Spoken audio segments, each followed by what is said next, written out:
These two grown men had never seen the Simpsons. How the fuck's that even happen? We're two grown men on a mission now, so buckle up and just strap in. It's hard to say what it is I see in you. Wonder if I'll always be with you. Words can say and I can't do. These two grown men had never seen the Simpsons. It's America's Barley Basket. Welcome, everyone, to another episode of America's Barley Basket. I'm your host, Marlon Wells, alongside host Nathan Fulsebach. Hello, Nathan. Hello, Marlon. How are you? Subdued. Yeah? Slightly nauseous. Oh, good. Yeah. And a little too hard in the paint, which just means I stayed out past 10 p.m. That's going hard in the paint is now. It's not like you drank like you were 20. Yeah. You just had 6 and stayed up past 11. We'll have more than that. I mean, you look at the tail of the tape, I'll probably undersell it a bit. It's when people start buying shots. That's when things always go pear-shaped. Huge problem. Yep. Yeah. We don't need to do that. No, They're serving beers in convenient can form. It's simple. Or pitchers. Or even too, yeah. Glasses. No. Yeah, you don't need You don't have to gum up the works with alcohol. Like more concentrate form. Yeah. Shots is just like, oh, we need to fucking get to it. It's like, no, we don't. We're already there. Yeah. You're pushing us out of the door of pleasantly drunk into sloppy. Yeah. And then hungover. Mm-hmm. Yeah, it's boy, I haven't had a fucking real shitty hangover in a long time, and I'm happy about it. I'm not like jagged at it. I wish I could. Yeah. All I got in this house is scope, but fuck it. I have a scope party for one. Yeah, I had some rubbing alcohol. I'm gonna filter through a loaf of bread. That's love for the game. Holy shit! When you're drinking medicinal alcohol, boy. Oof. Filtering through bread, which is awesome because that's a thing. Like, yeah, and there are some loaf. There are some dudes out like, what, are you just gonna throw that bread away?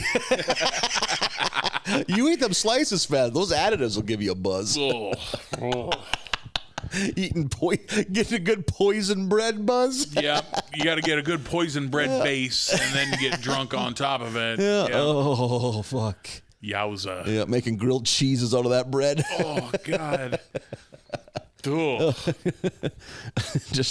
We've already taken all the alcohol out of this brute. Throw it in the toaster, butter it up. Yeah, drink it aftershave. That's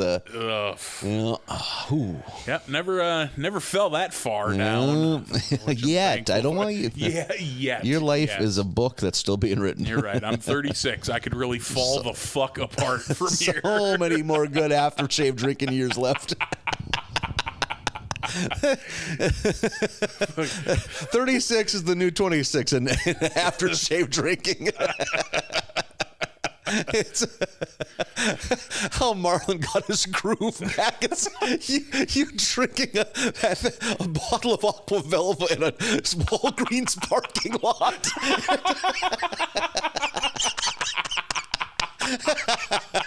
Immediately just swerving into a Taco Bell drive-thru like the talking machine. 10:30 a.m. Oh shit! You're gonna come over one of these days to record the podcast and just find me limp in my recliner with a pile of empty Travelers of Brute, like just the little ones that you can take on an airplane, just littered around the chair. Oh no! Go blind from it. Giant round black sunglasses, little sticks. Where'd I leave that brute? Hey, this is a sign, man. Oh shit. Nope, haven't gotten there yet. Good for you. Still plenty of time. Glad you're staying strong. Yeah. Resisting the siren song from the medicine cabinet. Not plugging down cologne yet. There's so many things in here I could party with. Oh shit. It is episode number 69, what up? 69, baby. Doing it. Oh, boy. We made it. Yeah, anyone that gets too excited about 69 and I just assume has not had much sex. Yep, absolutely. Yeah. That's Or they're young. Or It's they're a very young. childlike. Well, not childlike. Oh, boy. Hey, this has been the podcast, you guys. It's a very young person's Dipshit idea teenage. of what fun sex shit is. Yeah, or healthy, like limber people. Maybe for them, it's not. I've heard normal shape people that think it's ridiculous too. Like, I think it's on his last special. It's a Tom Segura bit when he's talking about 69, Yeah. and I think the way he puts it is, "Are we in a fucking hurry?" Yeah. Which I always like. that's a good point. Yeah. What's how about one of us and then the other one? How about that? Yeah. What's coming up so quick tonight that we got to knock this out so fast? Yeah. 69 was my football jersey number when I was in 7th and 8th grade. Really? And everyone thought it was so funny, and I had no idea. Oh, and no kidding. No one explained it to me. I bet I was like in the late stages of high school before I was like, oh, that's why everyone Wait a laughed. sec. Hang on. I'm a gentle boy. Yeah, still am. No, I don't know the ways of the English. All the older kids are sure laughing at me. Is my jersey too tight? I mean, yes, it for sure fucking is. But nothing I could do about it. Got belly hanging out the bottom like Pat Williams. And not defiant and showing it off like Pat Williams. Right. Very ashamed of it. Yeah. Trying to tuck it Yeah. in. Keeps popping out somewhere else. Once those biscuits bust, you can't do nothing with them. Jesus. Well, so put them in the oven. Boy, a fat middle schooler with his belly hanging out does look like a busted batch of biscuits. You ain't wrong. Somebody dropped that Pillsbury tube. No, it's just the left tackle. That's just what he looks like. Having a hell of a year this year. A busted can of fucking Pillsbury biscuits would have been a better football player than I was, to be fair. I had the foresight to realize that's how my football playing would have been like. So I was like, nope, I get teased enough. Yeah. I do not need to give them any more ammo. Yeah, you had it where I did not. Yeah. I gave him plenty. Yeah. See, basketball worked out better. Basketball was more just you and your grade. If I would have been mixed all throughout the high school kids, I would have quit. Yeah. I did not need that level of abuse. Yeah, and I knew better than to, I should have known better than to do football, but I knew better than to do basketball. Seems like there's a lot of running, coach. I don't know. There was, and I was not good at it. I'm real ashamed of my arms. I don't like the jerseys. And it never failed that every time we did shirts versus skins, and I was on the skins team, that is when the cheerleaders would decide they had to practice on the stage, right by the court. See my blossoming B cups. Oh, terrific. Fun. Still hairless body. Nothing like a fish belly white, pale, doughy boy body with no hair on it. Giant plastic frame glasses. Oh, boy. Are they looking? Don't pass it to me. Don't make me jump. It's way worse. Yeah, no shit. Well, you don't have to worry much about that. That's a pretty stationary basketball player. You don't leave the ground on your jumper. You just go up on your tippy toes a little. Yeah, like it's the 40s. Two-hand set shots. Getting it swatted back in your face every time. I patterned my game off of Jumpin' Joe Folks of the Syracuse Nationals. He died in 71. Where'd you even find footage of him? Falsabot, get off the court. You're having this conversation during a game. With the other team's stat keeper? Some young girl. Oh, shit. So I patterned it. You ever see highlights of Neil Johnston? Her dad's coming to take you away. Just scoop her away. Ooh, I'll see you in the second half. I don't play at all. Shit. It was a hell of a run. You know what else is in the middle of a hell of a run? The Simpsons? Those goddamn Simpsons. They sure are. We're getting into the meat. What'd you say? Episode 7's the meat. Call it the meat. I'd call it the middle. Yeah. We're in the meat of season number 16. In the middle, just like Jimmy Eat World. Episode 7, Mommy Beerists. Episode starts with the Simpsons enjoying a nice lunch, kind of brunch buffet. To celebrate Homer paying off the mortgage. I got 2 hot takes there. Okay. What's your stance on brunch or breakfast buffets? Into it. I love breakfast food. I'm a huge breakfast food guy. I'm a huge have breakfast for supper kind of guy. Okay. So if you give me if you're saying all you can eat breakfast food, yeah, I'm pretty in. Sure. My thing of it is I'm rarely hungry enough in the morning to make it worth it financially. Oh, really? Unless it's like a truck stop, like, hey, $12. Here's a bunch of scrambled eggs. Eat up, fatty. If it's, but some places it's more of like a mimosa, $22. Sure. I'm always like, man, I don't have it in me to not make this seem like robbery right now. The thing with that kind of place, like a $22 mimosa brunch buffet, is that I'm probably not there because that clientele is not into what I'm into at a breakfast buffet. Yeah. You know what I mean? It's very much not my crowd, and I'm going to go there and either humiliate myself or feel like I can't go as hard as I want to go. Self-conscious. Yeah, I will one way or the other. I'm going to completely degrade myself amongst all these insurance salesmen, or I'm going to feel like I can't. Yeah. I'm a man, not an animal. Yeah. I'll just some fruit for me, please. This is staring achingly at a pile of overstuffed omelets. Or I'm going back to my table with 6 plates, 3 down each arm, like a super experienced waitress. Yeah, he's good at this. Yeah, I love breakfast food. How about mimosas? What your stance on that? I like mimosas. I like champagne. Period. I like bubbles. Yeah, I like bubbles. Yep. I'll casually drink a glass of champagne sitting at home watching wrestling. Oh, really? I like champagne. Just pop a bottle for yourself. Yeah, why not? Fuck it. Just made it through another day. Don't I deserve it? You do. That's a good way to look at it. Yeah. Yeah. So I'm a champagne supporter. You a mimosa drinker? Yep. If they're offered to me, yeah. And it's, again, I'm so cheap. If the price is right, I will. I'm not going to pay $7. My whole thing is, I don't like to spend money on booze unless I'm going to get tore up. Sure.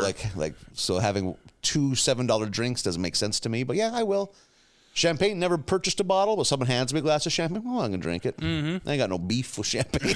I got any hot champagne takes. Champagne will really get you to that hangover that you want if you're really going hard. Anything sweet. Yeah, too much sugar in a champagne. As far as breakfast cocktails go, I will take a Bloody Mary over a mimosa. Yeah, and even them, sometimes I'm feeling it, sometimes I'm not. But yeah, I would definitely lean that way too. Yeah, if you put a gun to my head, I'll take a Bloody over a mimosa. And my other thing on this is, how has Homer managed to pay off a mortgage in a single income household in his 40s?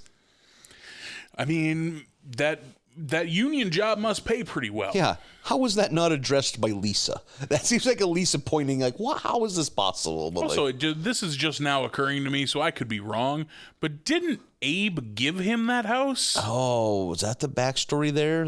Yeah. Because Abe won it on a fucking game show or something and then gave it to Homer? You're right. Am I making that up? There was some story about Abe being involved in it. I mean, with all of Homer's antics, he for sure has taken out a second one at some point. Yeah, so that's true. Yeah. That makes sense to me. I mean, he does that in this episode. So, and while at the buffet, the kids predictably cause a scene, and Homer gets kind of fed up and goes to Moe's, just kind of bemoaning the fact that his kids are animals. And the health inspector shows up, and it turns out him and Mo go way back. The line that Mo says, our dads used to get drunk and make us fight. So good. Yeah, this whole scene was good. Yeah, I like this health inspector and Mo. Yeah, and he's just kind of laughing, like joking about how shitty the place is, but of course he's going to pass him. Yeah. He's like, oh, wow. They're boys. Yeah. Food quality, well, only one way to find out. He takes some of the pickled eggs out, which is, I'm sure, incredibly rancid at this point, and promptly dies. Yep, right there in the bar. Yeah. And the new health inspector shows up, and obviously it's just appalled. Like the old health inspector's still laying there, which is that good. was a funny reveal. Like he's going around checking all these boxes of like, what the fuck this place is. And Mo's like, it's not that bad. He goes, my predecessor is still literally laying right there on the floor. I thought that was a good joke.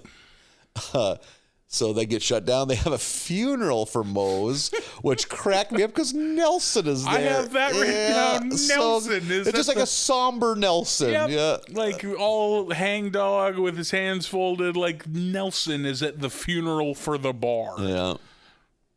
We get a couple good looks at the those two rando regulars, the guy with the hat. Yeah. Like, so it's like you don't see them outside the bar too often. I like that. That kind of everybody except Homer is like, well, we got to find a new spot, and there's that real hip gay bar across the street, and it's called the League of Extra Horny Gentlemen. I was like, that's a good joke. Had that banging late 90s Kylie Minogue song playing. Yep. Yeah. Oh Yep. man, Kylie Minogue. Chef's kiss there, boy. Cammy from Street Fighter. Oh yeah, you're right. She's in the Street Fighter movie. Wonder why she never made the jump to the U.S. Because like she was like, I don't know if she's quite the Madonna in a lot of other countries, but she was a pop, force of nature for many a year. I don't know that she was like full on. I don't know. Would you call her the Britney of Britain, or maybe not quite more that Madonna because she was older. So? Oh yeah, that's true. Because I mean, her only hit in the States was in the late 80s. Oh, that's right. She did a cover of Locomotion, and that quickly was forgotten about, and she never had a hit here again. But yeah, she went on for, I think, decades is not even a stretch. I think she had like a 20-year run of, like even in Canada, she was big in Canada. Like, so it's everywhere but the U.S. pretty much. Her biggest accomplishment for me will always be the Street Fighter movie with Jean-Claude and Raul Juliet. Which I have never seen. What? Yeah. Oh, it's good. Heard it was trash. Horrible. It's not good. Yeah, I was just gonna say. But it's good. Yeah. It's good trash. Yeah. Sometimes what you want is trash, Nathan. That's true. And it's good trash. Yeah, you see how I eat. You know that. Yeah. I've been with you leaving a gas station. Yeah. And Cammy, Cammy must be a fighter from Street Fighter that came a little bit later. Yeah, I want to say she's a Street Fighter 3 or maybe a Street Fighter. No, she was in Street Fighter 2 Turbo. Are you sure? Yeah, her and Thunderhawk, T-Hawk both show up. Yeah. In one of those fucking variants of Street, because there's 11 versions of Street Fighter 2. That's what I think I am used to playing Tournament Edition. That's what I kind of grew up with. That's where you could use the end boss characters like M. Bison and Balrog and Vega and Sagat. Her and T-Hawk showed up in one of those iterations. Then was there a Jamaican dude? Yeah, DJ. Yep. He's in there too. He was one of the new characters, and I'm sure there's a fourth that I'm forgetting. Kind of like a guy that just kind of looks like Bruce Lee, if I remember in my head. Just like a normal-sized guy that's like shirtless with pants on. Yeah, that sounds right. I won't be able to pull his name, but yes, I think you're right. Yeah, this is riveting conversation. So yeah, some of the regulars, they go over to the gay bar across the street, but Homer is all about helping out. He sees that Moe's down on his luck, so he takes out a second mortgage without consulting Marge to finance the bar's return. Marge finds out, and she's obviously pissed. Not into it. Nope, she should be. And which is pretty clever for her. She said, well, here's how it's going to work. I'm going to be at Moe's to protect our investment. You're going to start taking care of the kids. Good on you, Marge. I like her logic of like, well, since I'm part owner, I'm going to go to work. Yeah, I'm going to go be boss. Yeah. Well, this made for one of my favorite, more recent episodes. when she goes in and takes a look at that place, and it's talking about like what she wants to do, like, but we need to brighten it up in here. Mo's line, Marge, my customers don't like themselves. That's why they seek the darkness. And those two rando regulars are in like off in the corner, groaning like, oh. Yeah, they're in like the darkest part of the bar, and letting out moans of pain. Yeah. But the Marge finally convinces Mo to make. They kind of make it like a British pub. Would that be the way to describe it? They decide to make it a British pub. Yeah. That's we've seen about 2 or 3 times now. The episode's based around a change in Mo's. Yeah, like we saw the one where it became like super. I don't want to say hipstery, but you know what I mean. Trendy, like like real trendy, like fancier dance club type thing. They wouldn't put any sports on the TV. Yep, we had that one. And the Applebee's type one too. Oh yeah, with the family restaurant one. That's right. We have had a few of these. Yep. And the business does great once they make the changes. I like that it's called the Nag and Weasel. Yeah. And it's just like cartoon versions of Mo and Marge.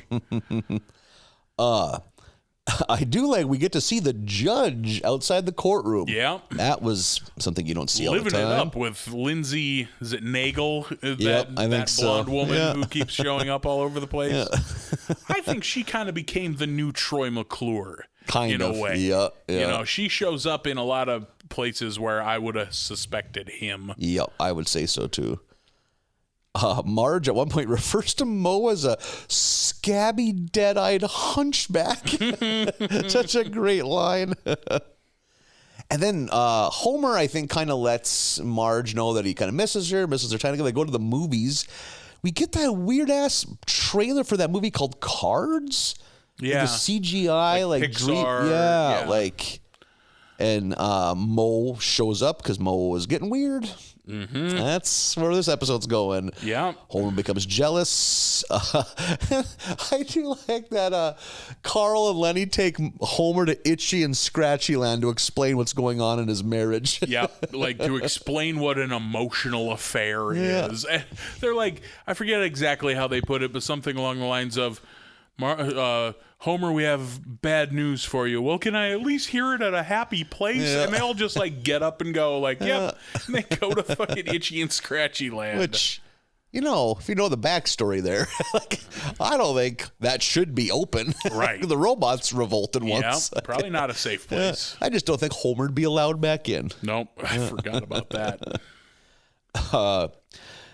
And then, so now he's even more concerned, and then it's amplified tenfold when he finds out that Mo and Marge are going to a convention in Aruba. And that's when, on the plane, on the tarmac, that's when you see Mo has all of his grand designs. He's going to wheel Marge. That's the goal there. Totally dirtbagging out. Yeah. We also, just before this, get Homer with that cuckoo clock. And the cuckoo clock, like the cuckoo bird comes out, and instead of saying cuckoo, says cuckold. Yeah. And I was like, this is like 2005. I'm surprised that was in the American lexicon. Yeah, I certainly didn't know that word in 2005. Oh, really? Yeah. That's it's an old-timey word that made a comeback on the internet. Yeah. I feel like I've only really known that word for probably 5 years. Really? There's one of the early 2000s Wes Anderson movies, Bill Murray says, you will not make a cuckold out of me in a scene. I remember that. Damn. Yeah. That's what... Well, I have never seen a Wes Anderson film, so... Never one. No. He's the, like, Life Aquatic Tenenbaums guy, right? Yeah. Yeah, no. Really? Interesting. I've seen trailers and stuff, and none of them seem like anything I want to see. Interesting. They're very twee films. Yep. Mm-hmm. I haven't seen them all, but I don't know if I've ever seen one I didn't like. I should give one a shot to be sure, but I would say Rushmore's my favorite. Maybe that or Bottle Rocket are neck and neck. Yeah. Bottle Rocket.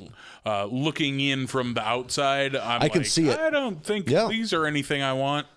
Well, I could see if I was in your shoes, I'd probably have the same thought. But I kind of got in on the ground floor. Like, sure, you've been there. Yep, Rushmore came out right. It was like my real geeked up movie nerd peak. So like so I was kind of with it from then. Yeah, I like that as Moe and Marge are taking off and Homer's deciding he's going to go try to stop them, he says to himself, I quote, "I won't let that man make you happy," which I thought was a fantastic line. God, Moe's such a fucking dirtbag. Oh my God. So ridiculous. And I won't name names, but I know men who are bad at being friends with women. Yeah. Who can't fucking help themselves to not be a dirtbag. Not just friends with women, friends with your good friend, if not best friends, lifetime wife. Yeah. Like, they were married far before you became part of the picture. Yeah. Yeah, the I don't know that I know anyone that bad, but like the logic of Moe of just like, yeah, I know what I'll do. Yeah. Like, what's wrong with you, bro? And at one point during this, doesn't Homer almost accepts defeat? Yeah. He's all, aw shucks. I think it's that cuckold clock that fucking, Well, no, he tries to make it run. He tries to catch him on the tarmac. Oh, sure, with Wiggum's help. Yeah. But he's like, well, I just hope, you're happy with him. Yeah. And then Marge, predictably, he's like, I don't have any feelings for him. He's just a coworker, business partner, whatever, and they are happy together. And I don't even really know how things are rectified from what happens to Moe. Like they show everybody on the beach in Aruba, and then like Moe does his fucking dirtbag. There was a mix up with the hotel booking, and then it shows like Homer and Moe having to sleep together. Yeah, and Marge is on the couch. Yeah, just grinning away. Yeah. Fun episode. Yep. I was into it. I think this definitely wasn't my favorite of the batch, but it was good. Yeah, no problems with this one whatsoever. I thought it was a good episode. I enjoy. There's some oddball shit that I like to see. Like, again, seeing the judge outside. Yeah, and partying. Yeah, like, the judge is getting into it with Lindsay Nagel. Yeah. That's interesting. Yeah, Lindsay Nagel's been around forever, but man, she's featured way more prominently now. Yeah. And it just seems to be, hey, we need someone to be an employee of this store, or, you know what I mean? Like just one-off professional person. Yeah. They throw her in, which I like. Episode number 8, Homer and Ned's Hail Mary Pass. We're at the park, the Springfield Park, which is a full-on shithole. Yeah. Are you a park guy? You like going to the park? Oh, God. I mean, men my size with no kids should always feel apprehensive at a park. Yeah. Unless you're there to buy drugs. There's no reason for you to be here. I do remember as a kid having fond memories because I was like, I remember my mom was like, okay, I'm sick of you kids ripping up our yard. You go rip up the city's yard. I was like, oh, look, these are different like playground toys than the ones at the school. Yeah. I remember having, and then also I put in the park with Little League Baseball because I loved baseball as a little kid. And that's, you dropped off at the park, go play baseball. So I have fond nostalgia vibes of the Bottineau Park. Yeah. But as an adult, The park at, in Carson, where I grew up, was like just some picnic tables with coverings over them, roofs over them, but no walls, those kind of structures, and then a volleyball net, which was hot news because we didn't even have a volleyball team, and there was no sand. It wasn't a volleyball court. It was we put up a volleyball net. There was no volleyballs. Right. In this space of grass. Use a sheep's skull. Yeah. And then a couple of little kid things like those, I don't know. It looks kind of like a smaller version of a carousel horse, but it's on a spring that you sit on and rock back and forth. I don't know what you call those. Yeah. And then like a domed, like a jungle gym, but it's just a circular dome. Yeah, I remember towns that had those. And it's all like crisscross iron bars and all that. I just remember about that thing, not wanting to climb to the top because I don't like heights. And I unlike a lot of the kids in my class, I couldn't fit between the bars and sit in there like they always do. Yeah, I remember kids doing that. Yeah. So I would just be on the outside looks like fun. Yeah. I'm going to go ride that boing boing horse. way too old for it. Oh, yeah, I'm 17. Yeah, I was thinking more like 11, but because at that point the other kids are too old to be on the on the jungle gym. Yeah. Oh no, there's some fun stuff at our park. We had, which looking back, I cannot believe there wasn't a massive lawsuit. We had a merry-go-round, put merry in quotations, because it was a 3-foot metal post with a 4-foot in diameter yellow disc on top. So it was really small, but you could fit 3 or 4 little kids in it.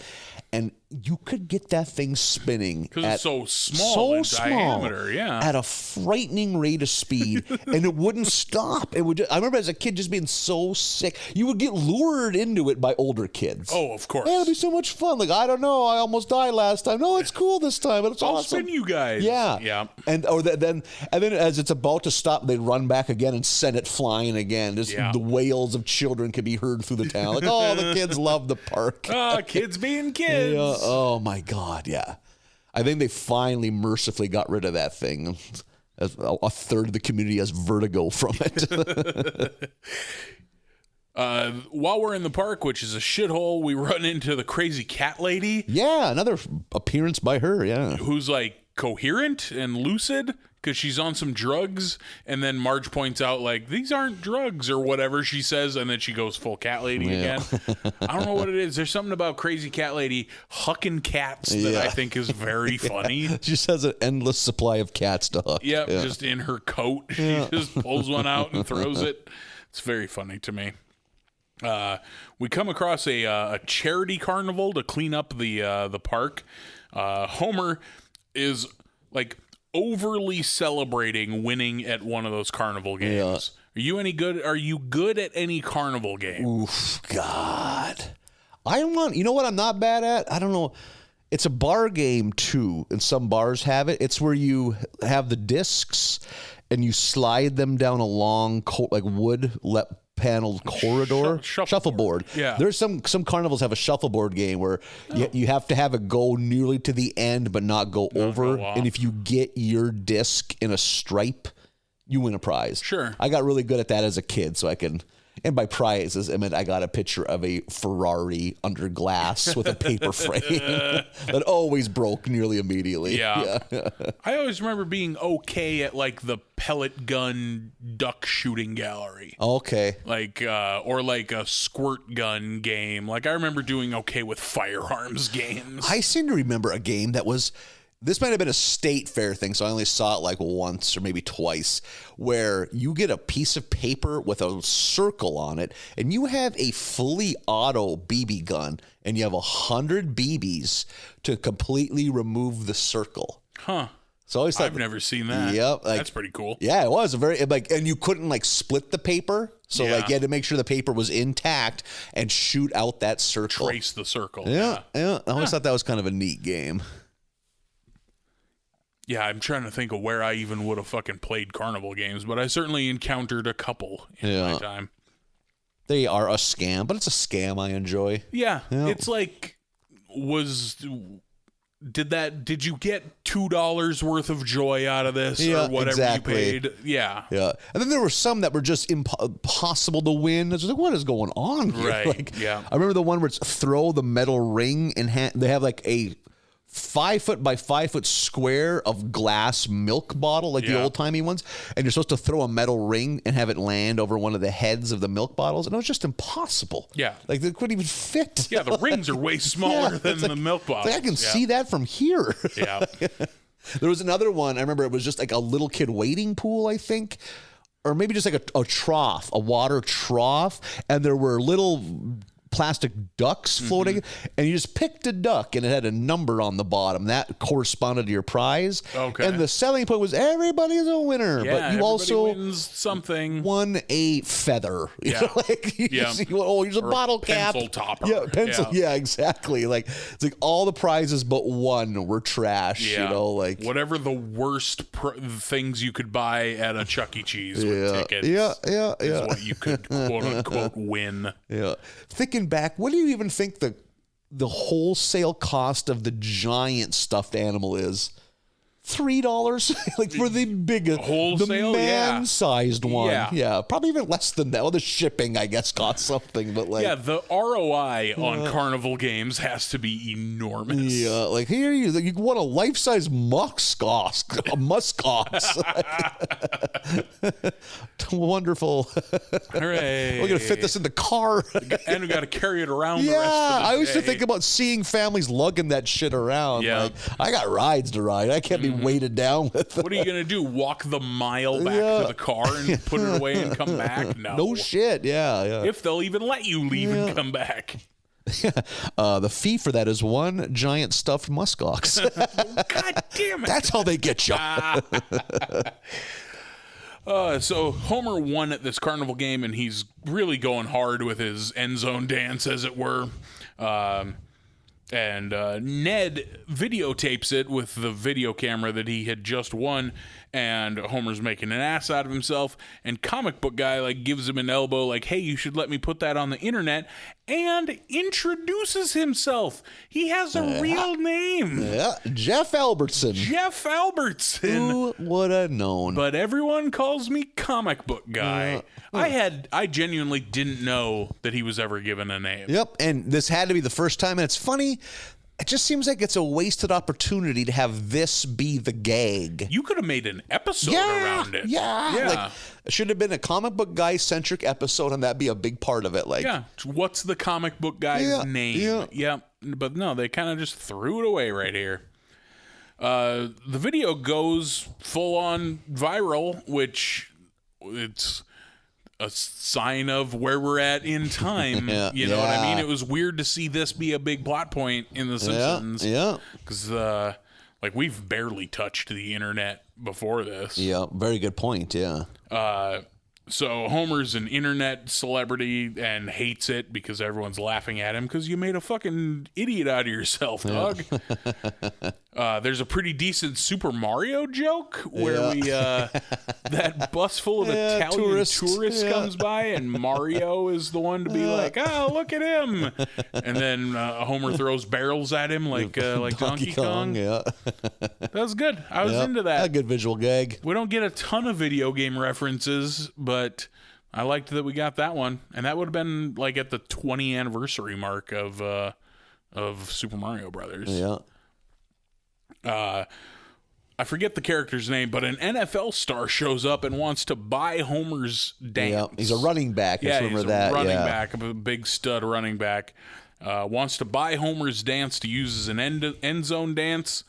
We get a fucking spicy commercial over at the Flanders house where the boys are watching TV.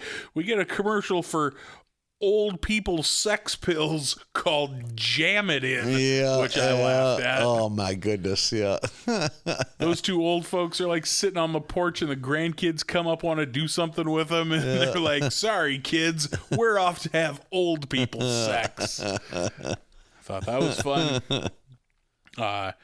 Ned and the boys decide to make movies with this new camcorder of his. We'll come back to that in a bit. LeBron James also wants Homer to help him out. You can tell that this must have been right around the time that like really involved end zone dances must have been like the topic du jour on like talk, because there was a time, I remember it was during a time of Joe Horn of the New Orleans Saints. Oh sure, was one of the and Terrell Owens. Bit. Yep. Terrell Owens. Chad Ochocinco, Johnson he still would have been Chad Johnson then. Yeah. One of them at one time pulled a Sharpie out from underneath the padding of the field goal post and signed something and like signed the ball maybe. Yeah, so there was a lot of things going on, and I think Joe Horn is the one that did the cell phone in the field goal post, right? Yep. Yeah. And that was, so that was their big thing. And like, that was, lots of harumphing and that's making a mockery of the game. Yeah. It couldn't have been too, well, it was probably fairly long after the Randy Moss mooning incident, right? Oh, no, it'd been right around. There? Probably like 03. So like 2 years prior was Randy Moss mooning the crowd. Like, and now they don't care at all. Like, they are choreographed. Yeah. Where the whole offensive line pretends they're like rowing a boat or something like that. Yeah, they're not. I felt like Because I remember during this time, me being the like, let them fucking celebrate you. I remember the No Fun League. Yep, that was NFL, No Fun League. Yeah, being people's outcry. And I remember being like, let them fucking, who gives a shit? But now that they let them do whatever they want, now I'm like, well, now these just aren't good. Yeah, like, I'm glad that you're doing it. It's not spontaneous. They won't even joke, like they won't even act like it's not. These are choreographed days, if not weeks ahead of time. Which I don't have a problem with, but have them be good, you know? Like, so many of them especially are like, let's all run to the end zone and pose. I'm like, dumb. What a waste. Or one I've seen lately is the offensive lineman all run up and the running back pretends like he has a machine gun and shoots them all down. Yeah, that's fun. That's very American. Yeah, no shit.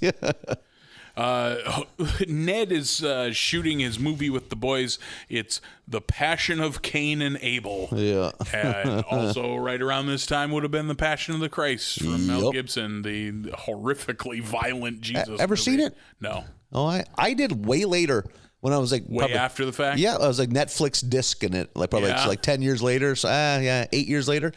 Very good movie. Is it good? Yep. If you're ready for that movie. Like, if it's as good as a movie written in a forgotten language about the brutal torture porn of Jesus could be.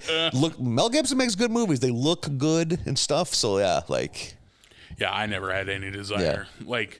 Like A, torture porn isn't for me. And B, like, I don't give a shit about the subject matter. I don't need to. But I remember those days of fucking, the whole church bought out the theater and were busing to Bismarck to go see it. Like, Jesus Christ, literally. Yeah, yeah, no kidding, yeah. I remember thinking, this is fucking dumb. This is a movie, you idiots. Like, it had to have pushed the limits of what's allowed in an R-rated movie for violence. Like... What's who played the fella? Jim Caviezel, is that guy's name? That's the name. Yeah. He ever go on to be anybody? And he's also, I think, the guy in Thin Red Line too. I think you're right. Yep. For whatever reason, I always confuse him and Eric Bana. I'm like, one of you's Jesus and the other one's the Hulk, but I got to think about which is which. I will sometimes confuse him with he was the teenage boy in American Beauty. Oh, sure. Fuck, what's his name? Kid Toucher. Yeah, I can't think of the House of Cards guy. What the fuck's that actor's name? Oh, he's in House of Cards too, huh? Oh, no kid. No, the dad in American Beauty. Oh, I don't get it mixed up with Kevin Spacey. Spacey. I meant the tich boy, yeah. Like right, the artist. Yeah, the tortured fucking, artist kid, yeah. God, such a pud. Well, when I saw that when I was 19, that's me, bro. Oh my God. Oh yeah, that was my Holden Caulfield moment. I saw that movie when I was about 19 and thought, this is a fucking boring movie. Oh, really? I was like, is somebody gonna get killed at the end of this or not? Because I feel like I've wasted a lot. I could be watching Bad Boys 2 right now. Yeah, it's like, come on. Martin Lawrence doesn't even appear in this movie. I think at 19 I was just like, if she doesn't get naked in this movie, I'm gonna be mad. I think they both do. So there you go. Yeah. With the there's so much of that flower petal imagery. I'm like, if this doesn't happen, I'm gonna be upset. Yeah. I've been cranking over here for 40 minutes. All the Kevin Spacey lifting weights in his garage. That's not what I signed up for. I just been using that to keep myself going. I better get a payoff at the end of this. Just really squinting my eyes. I just see sweaty skin. I'm kind of into it. So everyone who sees Ned's Passion of Cain and Abel loves it, and it's like, it's shot in his backyard, but clearly has like good production value, but is also graphically violent and everything. Homer Simpson opens up the Homer Simpson Showboating Academy, which I was pretty into. He's got some talent in here. We get Michelle Kwan, LeBron James, Yao Ming, Tom Brady. I don't know if it's shown right here, but later we get Warren Sapp, which is a name I haven't thought of in a very long time.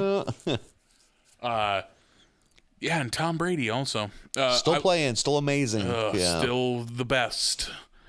I hate him, and he's great. He's very good at it.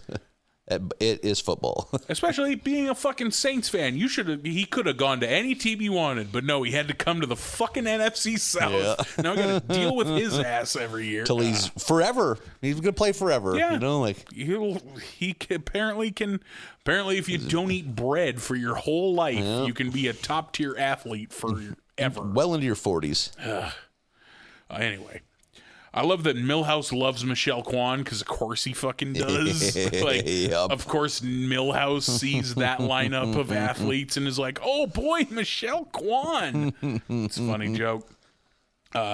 Ned's new movie, he does like a Tales of the Old Testament kind of thing.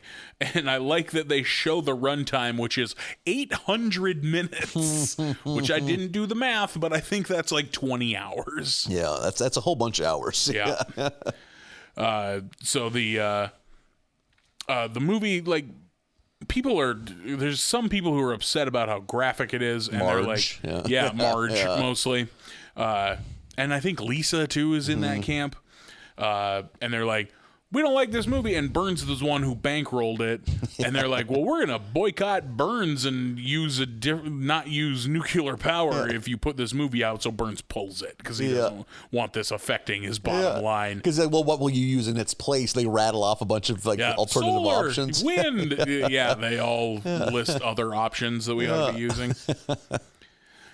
Homer's antics have taken over sports, and they like there's like a whole Sports Center segment on Homer and the ubiquity of horrible, overblown end zone dances. Yeah, and like one of the Sports Center guys is like, "This is what sports has come to. It's disgraceful. Here's the top 5." You know, it's like showing the hypocrisy of it. Which I liked that. Yeah. I have noted I don't know what context this is in. I just have Rich Texas Oil Man is going to make a musical about the Jay Giles Band. I think what it is, there's a meeting with the owners, and Homer thinks they're going to be mad at him, but they love it because they're making money. Yeah, you're absolutely I'm going to bankroll right. a musical about the Jay Giles Band. I always confuse the Jay Giles Band with who's the guy who sings Centerfold? Steve. That is Jay Giles Band. Oh, well, never mind. I don't mix up shit then, I guess. Who sings Addicted to Love? Robert Palmer. That's who I'm thinking of, yeah. Jay Giles Band is one of those rare bands where Jay Giles isn't the lead singer. He's the guitar player. Oh, yep. Cool. I thought you were going to say it's like not a real person, like Jethro Tull. Yeah, or Leonard. Well, wasn't Leonard Skinner like their Phi Ed teacher? Something like that, yeah. But he's not in the band. Yeah. It'd be funny if he was. Yeah. Just a bunch of musicians and their childhood Phi Ed teacher. Yeah. That is a hell of a combo. It's like in his early 70s. Yeah. Guys, I can't party this late. Well, he's a competent bass player, so we keep him around. He drives the bus. I ain't getting on this plane. Fuck that. Yeah. I bet my ankles will swell. An old man. Get my gout going. Yeah. The NFL owners and everyone, they get together. They want Homer to produce the halftime show. That's how popular his shit is. As we've pointed out before, Fox had the Super Bowl this year because they can say Super Bowl. Oh, interesting. If you're not the network that has it, that's when you start hearing the big game and all that bullshit. So Fox must have had the Super Bowl this year. They want Homer to do the Super Bowl halftime show. Did you see that we got the announcement last week of this year's Super Bowl halftime show? Bunch of rappers? Hell yeah. Oh. Snoop, Dre, Missy, Eminem, and Kendrick Lamar, which I am super fucking hype about. I like the Super Bowl halftime show. Don't care one way or the other? I don't. Yeah, exactly. Like, I'm not ever, I can't believe. But it's like, Do you have a favorite? No, that's the Really? thing. And I've probably watched 80%, 75% of the Super Bowls of the last 30 years. Mm-hmm. Nothing stands out. Like, usually for most of my 20s, I was blind drunk. And then even now, I'm buzzed and probably pissing and loading up more queso dip during that. Yeah, fair enough. See, I make it a point like I can't. Oh, really? Yeah. I can't go take a shit now. I got to watch the halftime show. It's fun. It took me a long time to accept the fact that the Super Bowls can be good because my entire adolescence, Super Bowl were a was joke. trash. It was the a garbage NFC game. It was the NFC embarrassing the AFC team, for all the 90s almost. So there's like one good, the Giants beating the Bills in like 90 or 91 was decided by a missed field goal. Other than that, it was just basically San Fran and Dallas deciding who's going to dunk on some poor team from the AFC. Yeah, exactly. One of the earliest ones I can remember, like going to someone's place for a Super Bowl party. I was a kid, but I remember going to was one of those early, like we just redesigned the jerseys, Tampa Bay Buccaneers teams beating like the Broncos. Oh, yep. I think. And that was like, let's go to an uncle's place and eat hot dogs. Yeah. So I was like 14 or something like that. I think I maybe mentioned this. One of my first, like, going to an actual party, and I was like, I think I was a senior in high school, was maybe the first year Denver won with John Elway won a Super Bowl against the Packers, and we were all very drunk. I remember I had a giant manwich sandwich, which is just like Sloppy Joe. Yeah. And my buddy was like, man, you eat that shit? I'm like, you never had a manwich, bro? Like, this is delicious. He's like, I don't want to eat that. I'm like, so I tried to force him to eat a manwich, which is a hard food. It's a sloppy food to try to force on another man. Yeah. And he's like, and like all of a sudden, like he pushes my arm down, and all of the meat pours out from this giant into the cushions, between the cushions. Oh my God! And we both looked. I was like, God, it just went in between, and we didn't say anything about it. And I mean, I think my intentions were I will clean it up after the party, but I got drunk. You should have known so better. And these are my friends. I asked, like, hey, you guys ever check the cushions? He's like, yeah, man, there's a bunch of hamburger meat. Sort of stink. Such a rancid meat. My bad. Yeah, man, we found about a third pound of tomatoey fucking ground beef in our couch. I had to burn that couch. You know there's a fold-out bed in there, right? Hideaway. It just keeps falling deeper into the guts of this labyrinth folding bed. Until finally they had company that needed to sleep and they pull it out. It's somehow preserved. Oh, you fucking pull a full meat wad out of this couch. Oh, not a sloppy Joe guy. Not a fan. Yep. They're fine, but largely not a fan. My favorite Super Bowl halftime show is motherfucking Prince. Yeah. The man sang Purple Rain in the rain. Yeah. That was good. Yeah. I remember, I like Bruce Springsteen. I think he did one years ago. He was fine. Yeah.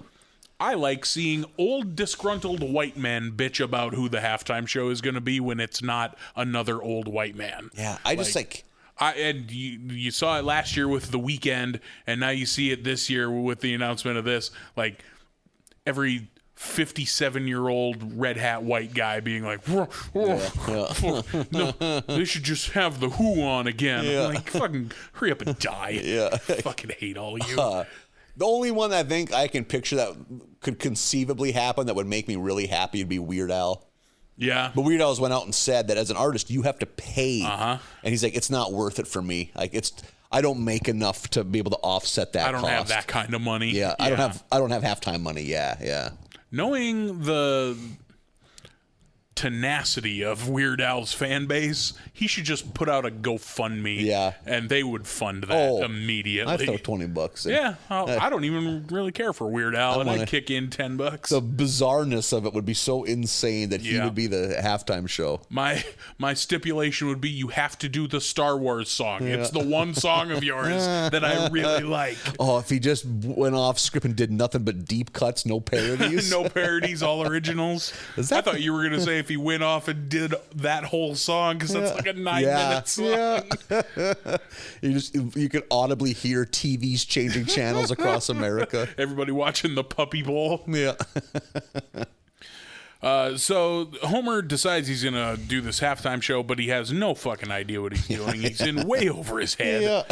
Yeah. Ends up teaming up with Ned because they can, Ned has a story but no medium, and Homer has the opposite. Mm-hmm. So they decide they're going to team up.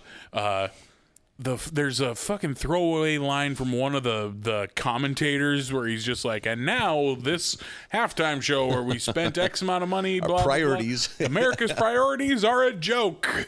And then we do this halftime show. It's the Noah story, and it's like they flood the field for the arc. Like, they kind of ruin everything. And then, like, their big crescendo moment is just Ned standing on top of the stadium just reading Scripture. Yeah. And there's like, it waits a beat, and then the whole crowd fucking hates it. Yeah. One thing I liked was the fact that these mega athletes that were in Homer's camp were the ones in charge of walking the fake Noah's Ark. Like, yeah, they're the stage hands inside the boat. There's a great line to where Warren Sapp is like, "You got a boyfriend?" And Michelle Cohen like, "Not in here, I don't." Not in here, I don't. Yep, that was funny. But yeah. I liked that episode for the most part. Yeah, didn't do a whole lot for me. Yeah. Yep. I kind of like when. We're going to use our NFL license because we got it, so why not? Yeah, it's true. Like, it's funny that that's something that Fox has. Like, if you would have told 1990 Fox writers, "Hey, you guys are going to have the NFL pretty soon," like, what? Never Get in a million years. Yep. What a gamble that paid off for them. Yeah. I remember when it happened. Like, what? Fox outbid CBS for football? That can't be. And yeah. I also had a question with Warren Sapp. I could have looked it up, but fucking, that's effort. Warren Sapp is wearing like a Raiders jersey. Did Warren Sapp play for the Raiders? Finished his career with the Raiders. Yeah. Oh. Yeah. What do I always think of him as? A Buck, probably? Yeah. Because he was part of those good New Jersey's Bucks team. Yep. That made it sound like the Bucks were from New Jersey. Yeah. I meant new uniforms. Bucks teams. He was in like the 95 NFL draft. The Vikings had the 10th overall pick, and they needed a defensive lineman so bad. And they passed on Warren Sapp because he had character issues, which meant he got busted for smoking dope in his dorm room. And they took another defensive lineman who was just mediocre. Warren Sapp's Hall of Famer. And Denny Green vowed, if any of that ever happens again, I'm saying fuck. And then there was 2 years later, they drafted Randy Moss, and the rest is history. Perfect. He's like, I don't give a shit. If he could be smoking dope while he signs the contract, I do not care. If you could have had Warren Sapp and John Randall, that interior pass rush would have been unstoppable. Vikings have a Super Bowl. They would have a Super Bowl if they would have drafted Warren Sapp, but they don't, because they never do the right thing. Oh, the poor Vikings fans. Did they win today? Nope, lost. Okay. Close game. So did the Saints. So same boat, brother. Yeah, it's a couple sad boys. I'm apathetic at this. I haven't watched a game. I've listened on the radio. I haven't watched a Vikings game? Yeah.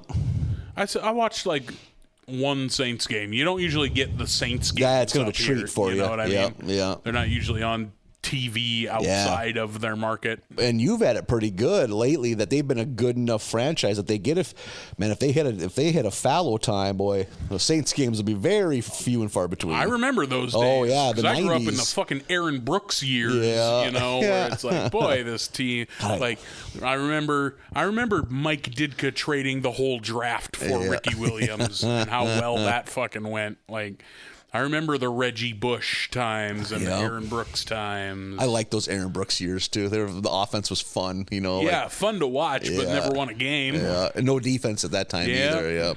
Yeah, it was. I've been through the Saints lean times. I can live through some more. Yeah, I could stomach it. Drew Brees not as good as a talking head as I thought he would be. I don't know if you've watched him on like Sunday Night Football. He's on Sunday Night Football with Tony Dungy and other guy. Maybe it'll take him a while to get his legs under him. Yeah, I would have thought he'd have been out the gate better at that than he is. Unlike Tony Romo, who just blew everyone away by how good he is at it. Tony Romo's good at this. Tony Romo does the one thing I wish more of them would do, is get in depth. Yes. Don't act like we're dum-dums watching our first sports ball game. Yeah. Like give us some X's and O's. Give us some strategy. I'm more of a basketball guy, so I love it more there. But like, I love the old dorky announcers or color commentators that will get into it. Like 106-year-old, what the hell is that old Memphis Grizzlies coach? I cannot believe is still employed. Like every airplane trip he takes must be life or death. Like, you got 3 nurses. He looks like Skeletor at this point, but man, that dude. Hubie Brown. There you go. Yeah, he's so good. Yeah, I like watching Romo do the games. I like when like things are heated at the end of a game, like some hurry up offense, and oh god, we gotta get the fuck out of bounds. You know what I mean? Yeah. I like in those moments because he'll be like, I'd look for so and so to come across the middle because they've been hammering all night. Like he like spits out this line of shit, and then exactly that happens. You're like, fucking Tony Romo, how are you not better at football? I mean, it was fine, but He was fine. He was good, but not great. But how often do you think he is punching the play-by-play guy in the arm when he gets it right? Yeah, you know, like this is tiny little man just getting punched over and over again. He's holding down his cough button like, I fucking told you. Look at that. Like the other guy was somehow saying he couldn't do it. Right, yeah. Tony, I know. Like, I never doubted you. Please stop hitting me. Damn straight you didn't. That's not how Tony Romo talks. We are up to episode 9, Prankster Rap. The dog starts with the dog swallowing the remote, which leads to the hijinks one would expect. Dog barks, channel changes. Yeah. And it ends with Homer getting stuck in the doggy door. Good visual gag. Homer can't fit through the dog door. Gets kicked in the butt a few times. That's pretty good. Bart sees an ad for a show called Murder for Life. Some big touring rap kind of festival. Yeah, rap festival. Maybe I would... Like most of the ones that come through here anyway are like label specific. Like we'll get like the Strange Noise tour with like what's his name saying I'm a playa. I don't even know. Tech Nine. Okay. Yep. And like Cottonmouth Kings. Oh yeah. La Coca Nostra and that shit. Like a lot of those are usually based around record label. Tech Nine has found a pretty interesting way to extend his career shelf life by kind of glomming on to the Juggalo type rappers. Yeah, he like held on through that for a long time, and then in the past several years has like kind of been dipping into like some conscientious rapper material. Oh, really? Like he hasn't gone like full Mos Def, but there's been a couple of songs where it's like, does Tech Nine have things to say? Who would have thought? He does a song with Corey Taylor from Slipknot that's pretty good. Maybe it's just that I like Slipknot. That could be too. Like I could be biased. And I will say this, God, I always cringe because whenever the Simpsons involve rap music, it's so lame. It's just like, it's like you're out of touch uncle trying to make a joke about rap music. Yeah. My very next note is, boy, Bart's rap lingo is insufferable already. God. And then the whole thing is he sneaks out. He's told he can't go to it, but he sneaks out and he gets on stage and raps about Homer. Yeah. I was like literally turning away from the screen. It was hard to watch. It was so like, God damn it. There's a lot of, like, all of the rap shit in this episode is real cringeworthy. How old are the guys writing this? 55, I think. Like, it's... That's so wild. But, you know, you think if you were 55 in 2005, like, rap music wasn't a part of your... Right, not at all. Like, this is written by, like, a confused older man. But this guy now is a confused older man. He's 70 years old, you know? Like... Which is so, because like that's the only way you can explain how out of touch the rapping in this stuff is. Yeah, their touchstone for writing rap jokes is like Sugar Hill Gang and Run DMC. Yeah. Like late 80s rap. Or it's, my name is, insert name here, and I'm here to say. Oh, yeah. That's always and been then their shit. shitty mouth beatboxing or something like, yeah. Like that kind of stuff. But Bart does. He goes there. He gets on stage and raps, does that, and then comes back home. He overhears. They notice he's gone, and they're very angry about Bart leaving the house without their permission. So he fakes his own kidnapping. He ties a ransom note to a rock, throws that through the window, and then that kind of really gets the main story going. We're off and going. Yeah, it needed to go down that road to really get things fired up. Marge is obviously beside herself, is a complete mess. That fucking Kevin Brockman interview is so insane. My God. It's like what his thing is like. You're with this much anguish, you sometimes wish your son was never born, or something like that. And she's like, "What a terrible thing to say to a mother." Maybe reading this pre-written script would help. It's like it's Hawaiian giveaway week on Channel 6. Like with her shaky voice and tears in her eyes. Oh shit! God, that was fucking bonkers. Yeah. I loved it.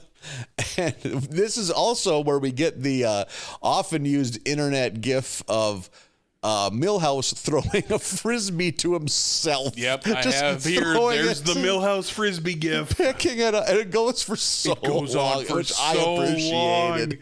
Just him throwing the frisbee and sadly running over, picking it up and throwing it back again.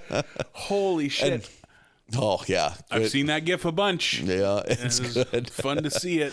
And Bart kind of whispers for Milhouse, hey, kind of explains what he did, and that he's kind of like got to hide and stuff like that. And it's around this time, too. Let me see. Oh, that Milhouse comes with the idea, like, because he's like, I need to go somewhere till the heat is off. It's like, you can stay at my dad's apartment. The heat's never on there. That's a good joke. He's made a coat out of my old stuffed animals. Oh, Milhouse's dad is one of the... And he is mostly, I think, a creation after the peak of The Simpsons. I mean, they get divorced during peak Simpsons, but like his descent into sad single dadness. Just such a fucking dud. Yeah. Is it Kirk? Is that his name? Kirk Van Houten. Yep. God damn. Yeah. And what's the name of the apartment complex? Bachelor Arms, I believe. So, Bart makes a call like for the ransom for the kidnappers to the Simpson household, and meanwhile Chief Wiggum feels bad because it's kind of been pointed out to him that he's a terrible cop. Yep. So he needs to he's like, I'm actually going to try to solve this case because he gets a pep talk from Barney Fife on the TV, and Barney says something along the lines of like, "Come on, you're the one wearing the badge." And Wiggum's like, sorry, my fat grew over my badge. Like enveloped it. Pulls his fucking man tit away from the badge while he's sitting under that row of newspapers that are framed above his desk, and they're all bad. Yeah, bad headlines, Like, fireman rescue police chief from tree. And what I like, it's not like the fat is just hanging over. It also comes from the bottom. Up. Yeah. It's like it's enveloping it. Defies gravity. Like it's alive. Yeah, it's like the thing. Yeah. Oh, shit. That was a fun scene. But he is locked in and trying to be a real cop for once. And he's recording the Simpsons phone calls. And he takes the audio. He's like, we're taking this to the lab. And Lou's like, Chief, we have a lab? He's like, yeah, that's where we store the Christmas decorations. Yep. He's breaking it down. He isolates the sound. He's like, wait a second. I recognize that noise because I think at the time Bart is cooking popcorn on the stove. Yeah. He's like, that's chintzy pop. I think maybe it's because of like I grew up with microwaves being so ubiquitous. I think I've only done that stovetop popcorn once in my whole life. I don't even know if I've done it that amount. Maybe. I have never cooked it myself. I may have eaten it, but like when I was a little kid, we had a popcorn machine. If that makes sense. Okay, yep. Like an air popper? Did it have the chute that shoots into the bowl? The listeners couldn't see the sweet dolphin motion I just made with my hand. I bet that was often a wedding gift in the 70s and 80s. It was a popcorn machine. Yeah. Like a handy machine if you eat a lot of popcorn, but takes up too much cupboard space when you're not using it. What I remember being a little kid and get that popcorn, what you would get is my mom would microwave a cup of margarine and she just pour that, so like the top was just like soggy margarine riddled popcorn with 90% dry kernels underneath. It was like, can't we toss this a little bit or something? Like, I remember being a kid and my dad thinking that he had mastered caramel corn, like homemade, like pour the raw popcorn into the pot and with the oil and then add the sugar and then pop it, and that's what makes, kettle corn. Not caramel corn. Okay, kettle corn. I remember him, and I remember it being good and being like, yeah, this is good. I'm a fucking kid. What do I know? And then later in life realizing he never once washed that pot. That was a fucking mess. That is just a hot sugar and oily popcorn mess. Like, I remember enjoying the popcorn, but my mom must have had been like, God damn it, he's making fucking kettle corn again. You're clapping beside the stove. I'm excited, he's excited, and mom has to just be like, fuck. Fucking kettle corn. We have microwave popcorn. Microwave popcorn was a big staple in my childhood home for sure. I think that came around later into my teens. My mom started buying. That was mostly for her. Yeah. Like, I do not know if I've ever cooked microwave popcorn myself. Really? I had a girlfriend that did it a lot, but besides that, like, and I would, of course, nom my ass off on that. Yeah, you'll eat it all. It never crossed my mind though. I'm thinking back, so like there was always I never even think of that as a snack option. Huh. And this is riveting. It's pain in the ass because it fucks up your teeth, but I like popcorn. Oh yeah, goddamn yeah. I'll occasionally make a bag of microwave popcorn because I like it, and so does the cat. It's a treat for everybody. Yeah, everyone's into it. Yeah, that's cheap. Yeah, it's dirt cheap. Yeah, they give away popcorn. Yeah, you can get popcorn. I know. I read somewhere that when you get popcorn in a movie theater, the bag costs them quite a bit more than the popcorn does. I believe that for That's sure. That's how cheap corn is. Yeah, I'm sure they just back a fucking truck full of popcorn kernels up. I like to think they have a popcorn room the way we had a coal. I was thinking like a big municipal building. They have a coal dump off. Somebody's back there with a shovel. Yeah. Two shirtless kids with big granary shovels. Must be a new Avengers movie. This corn won't quit. looks like when they show the people in the engine of the Titanic in that movie, just hurtling fucking popcorn. That's dangerous. Like, hey, new guy, head on a swivel. You don't want to get sucked in. They all get greasy, no shirts on. They got oil smeared on them for no reason. We need some more fucking poor Irish for the popcorn room. I swear to God, I'm going to fight that guy. Oh. AMC gets busted for having indentured servants. Why'd they shut all the theaters down? Oh, you didn't hear about that Irish popcorn slavery scandal? The fountain popcorn, no wonder so malnourished. So all we give them is fucking fountain soda syrup and popcorn kernels. You want to do a Super Size Me documentary? Just eat what you can get at a movie theater for 30 days. Oh, fuck. Well, now you can get shit like hot dogs. I was just about to say, but then I stopped myself because it's like, that ain't good for you either. But I mean, at least it's protein. At least it's food. You take hot dogs out of the equation. There is not a lot of protein options in a movie theater. I've never once done a hot dog or a pretzel or nachos. Like, that's not movie theater food. I have a couple times when I was just starving, when like I didn't plan things out and I didn't have dinner. It's like, God damn it. Movie's about to start and I got to eat. I have to pay $8 for a movie theater hot dog. Yeah, I never have. Like, when I go to the movie theater, cookie dough bites and cherry Pepsi.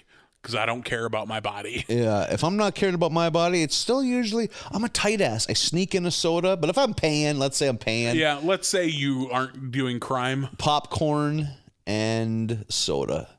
Just, Coke Classic, obviously, if they got it. Otherwise, I'll grumble and pick one of the other many options. Oftentimes I won't.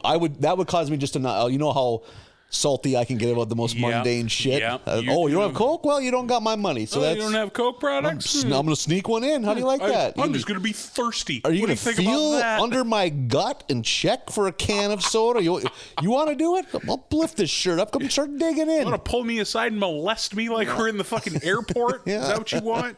Man, there's been many times. This guy's 17 years old. I have snuck in 2 cans of pop, 2 things of jerky, went to a movie, saved a pop and a jerky so I could double dip into another movie. Jesus. That's saving your pennies. It's also a crime, I guess. I am 36 years old, have never once snuck an item into a movie theater. Really? Yeah. No kidding. Well, a lot of it, when I'm trying not to be a complete garbage food person, they don't have any soda I like. Oh. I don't like their diet options. Like, hey, That makes it okay. Sure. You've made a choice here. I'm gonna sneak. And my whole thinking is, I wouldn't buy a pop anyway, so it's not like you're losing out on money. Mm-hmm. So I'm justifying my crimes. Yeah, I know. Billy the Kidney over here. And to be fair, I'm not a goalie, so I'm not like, you ought to be ashamed of yourself, Nathan. I'm calling Marcus Theaters. I have today. double dipped. I used to double dip so often. I've never done that either. Pay for the indie movie and go jump into the blockbuster you want to see. Yeah. So I try to Robin Hood it a little bit. I'm making sure the people that need my money get it. Yeah, you give the money to your fucking Wes Anderson film. Mm-hmm. Yeah, they don't. Whoever makes the Avengers, they don't need my $11. Disney has enough. They're doing okay. But yeah, so Chief Wiggum, here's the popcorn sound. I gotta forget I was supposed to be leading that dance. So he breaks it down. He's like, wait a second, I recognize that pop. He could tell what brand it was by the distinct popping sounds. He goes to Apu. Apu's there's only two people pathetic enough to get chintzy pop. You and Kirk Van Houten. Yeah. And one of the hardest I have laughed ever in The Simpsons is when it cuts to Mr. Van Houten sitting in his recliner in his underwear. He's like, oh, baby, is there anything better than video poker and chintzy pop? It's so good. I laughed for 5 seconds. It was like a loud, hard laugh. It's like on that little like fake Game Boy that he's playing poker on. Yeah, like the little $8 Tiger Electronic. Yeah, Tiger. There we go. That's what I was trying to think of. Yeah, my parents always have one of those in the house. I had the football one that I think was a hand-me-down from an uncle. Or something, yep, I remember. Where it's just lights. Yeah, you don't even know. You don't know what's going on. By the sound of the chimes, I won. Yeah, I think something good apparently happened. So now Mr. Van Houten is getting arrested because of Bart's lies, and Bart's kind of in a moral conundrum here. And but Chief Wiggum, he likes it because he's now the commissioner. He's got all this good buzz. And it turns out that Mr. Van Houten likes it because life is better for him in jail as a child kidnapper. Yep. Let's see. I get 3 square meals a day, and I get once a week I get to go in the trailer with Springfield's craziest women or nuttiest women or something like that. They show all those women outside like they like the bad boys or whatever. So he's got like a fucking gaggle of women. Fascinating phenomenon that women who are drawn to monstrous, murderous rapists. What's his name? The guy that with the pentagram in the palm, Richard Ramirez, had adoring fans, women. I think he got married in prison to one of those women. Pen pal, prisoner pen pal ladies. Would wait outside. If you saw your sister, what is wrong with you? What did I miss growing up that made you this way? He's dreamy. He knows what people taste like. That's fascinating to me. We're nice single boys. Yeah. We got to murder somebody. Yeah, maybe that's the key. You need to add murderer to your comedian business card. Yeah. To my Tinder profile. Hunts animals and people. And then it also turns out Homer is in on it too because he has sold the rights to Bart's story to some TV producers. So now there's a big group of people that cannot give up the lie. And Bart doesn't, because Bart doesn't want to get in trouble, but he knows that Marge is all about the truth. And then of course Lisa finds in a tree, she finds a Murder for Life t-shirt, and that's what sets the gears rolling. Yeah, so she knows that he was at that concert and not kidnapped. And we get an unlikely pairing, her and Skinner. Yeah. Because she knows she's going to need help. She gets Skinner. And of course, Skinner always wants to see Bart, fry Bart's bacon. Yeah. So he is in on it now. And I think the next step is they realize we got to prove he was at that show. So they go to the rapper named Alcatraz's mansion. It's like, hey, Alcatraz, do you have any video proof that that'll show that my brother was there? And he does.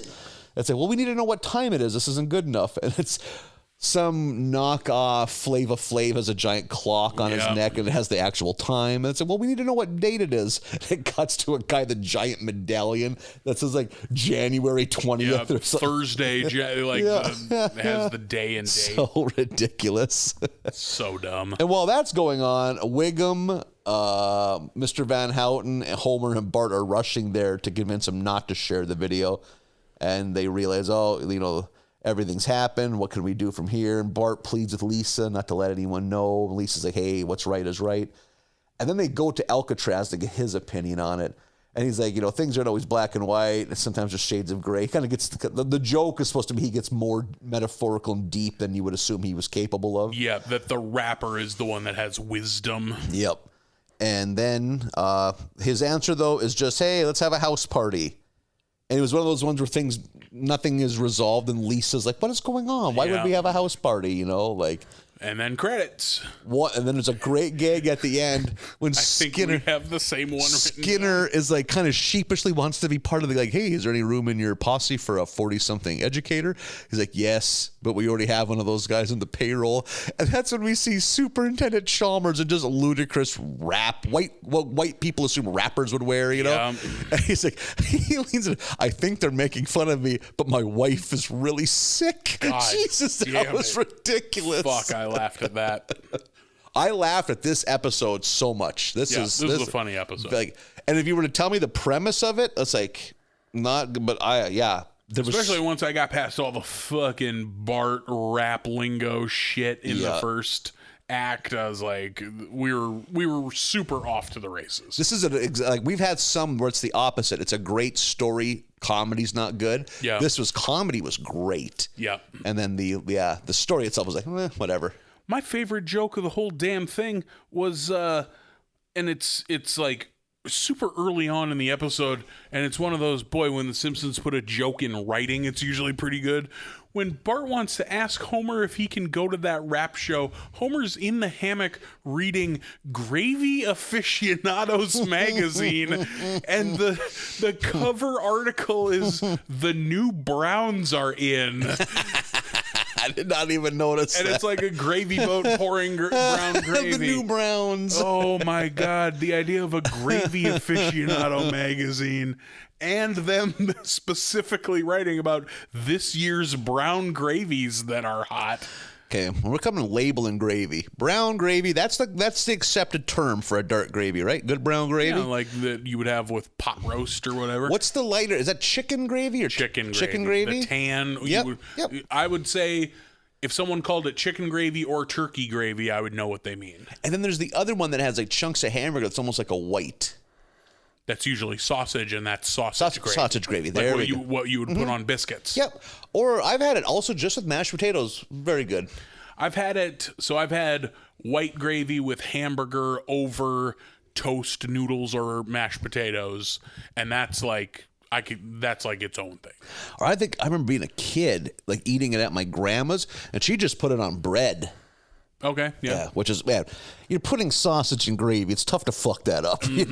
Like put it on a pile of cigarette butts. I'd probably get halfway through the mound. Yeah, we used to have ground beef in white gravy that you would pour over toast, and that was called shit on a shingle. Oh yeah, okay, yeah. That. I'm sure that's what we had too. Now that I think about it, yeah. And it's some like half cross between like a stroganoff sauce and a sausage gravy. Yeah.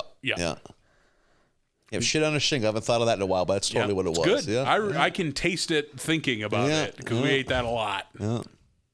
That's gravy talk. This was just giving you a taste of our next podcast, Gravy Boys. I don't know that I would make a podcast, but I'd wear a T-shirt that says Gravy Boys. We'd have to make it just liquid foods. We'd have to have like a marinara episode. We couldn't make gravy a weekly like a gravies topic. and sauces, and soups. Exactly. Wet food podcast. Wet boys. Wet boys. That's probably something different. Yeah, we get some very disgruntled. Like this isn't the wet boys I'm used to.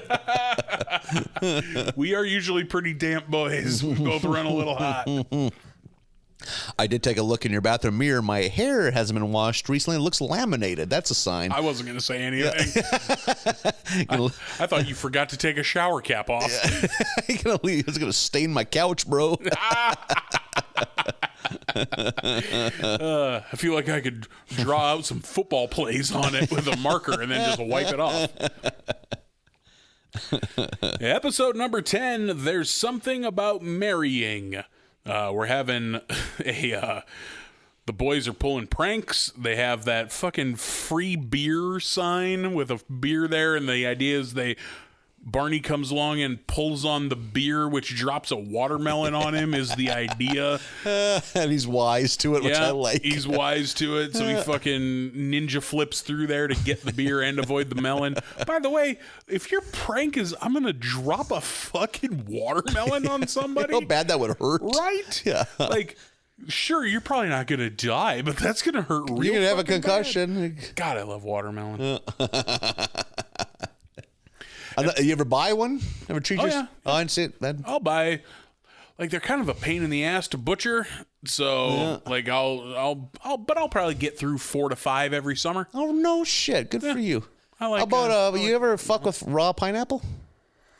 Also a pain in the ass to butcher, and for me, not worth it because I don't mind pineapple, but I don't love pineapple. I used to have a roommate. That was his thing. But once, fucking the summertime, fucking once a week, he'd chop up a pineapple. Yeah, if I ever get the hankering for pineapple, which isn't very often, I'll just buy some fucking pre-cut pineapple, like a cup at the grocery store. Yeah, or take a can to the dome. Yeah. Yeah, I don't love it. Asking the cashier if they have a can opener behind them. I'm eating this in the car. I meant like the cup of pre-sliced pineapple. Looking over at a red light to someone doing a pull top full can of dice pen, pouring it down their gullet and almost choking, but having really kind of just gathering themselves and getting it all down. Tears in their eyes, just gagging on exhausted. Just juice running down. Then panic and gunning it because they've been sitting at a green light for 5 seconds. Somebody honking behind him. The fuck is this guy doing? He has no idea that you're gucking pineapples. Is that Del Monte?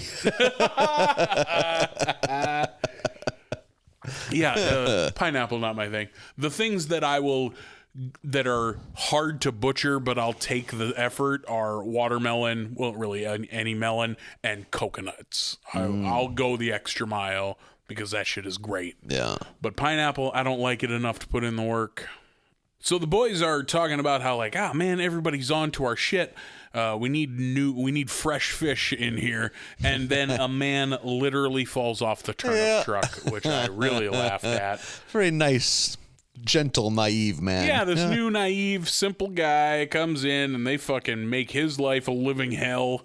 Just fucking pranking. They have like the fish man beat him up at the fucking lake, and because the 3 at Blinky has evolved into a giant mutant fish man now. Into a huge gill man. Beating him with a stick. Yeah.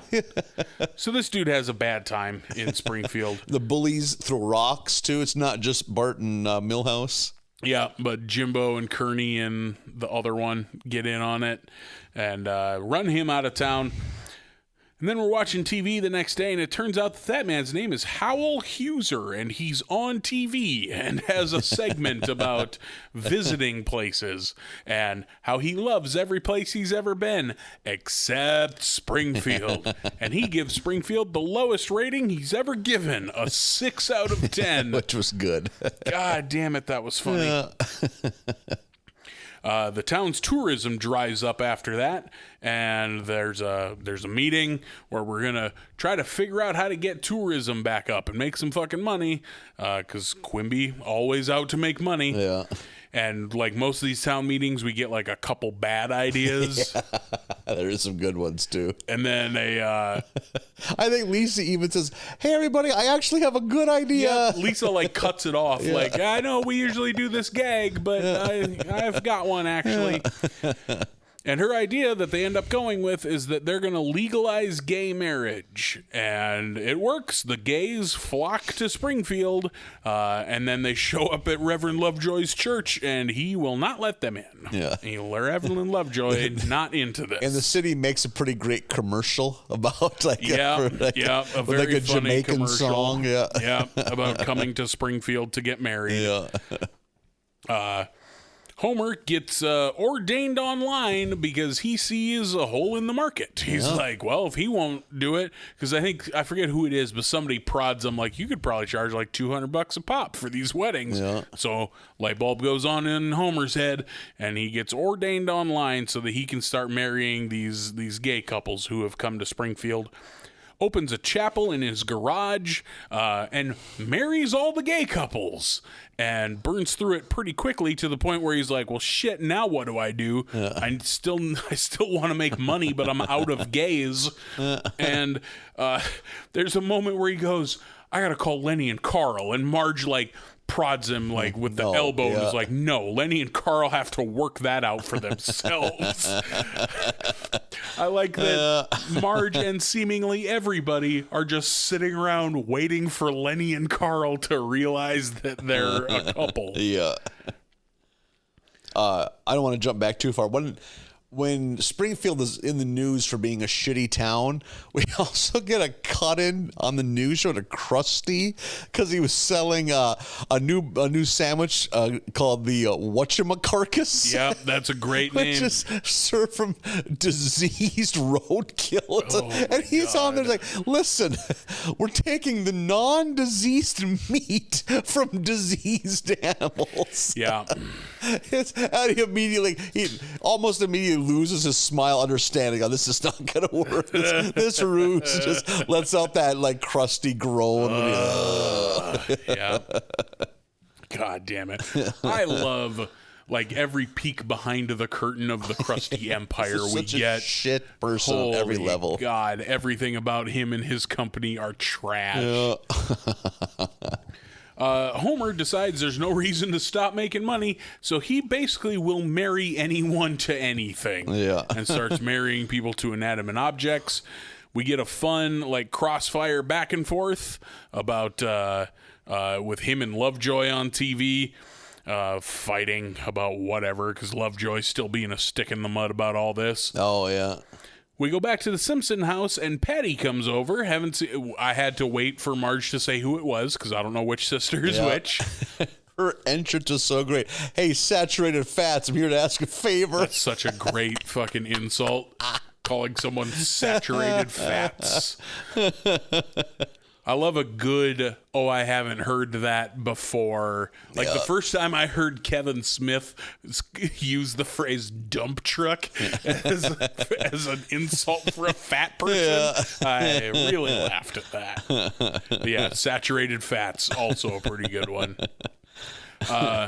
Patty sits down with Marge and comes out as a gay woman and informs her that she's going to be marrying Veronica. She wants Homer to officiate that wedding. Marge pretending to be okay with this and clearly is not. I like that she's trying to keep up airs, but clearly is wrestling with having a lesbian sister. She's not which I think is a fun character moment for Marge, because you would expect Marge to be yeah, of course. Yeah. But I like that they wrote her as being kind of old-fashioned in a way, too. This is uncomfortable. I don't like this. Yeah. I don't mind when it's outside of my house, my family. Yeah, but now that it's right here, I don't know how to feel. I think that's, I think it makes for a fun, well, maybe not fun, an interesting episode. Homer comes back in and is like, I even made you a veil for your wedding. And it's like a bridal veil attached to a fucking paper bag that says, do not feed. Yeah. Holy so shit, good. that's funny. Yeah.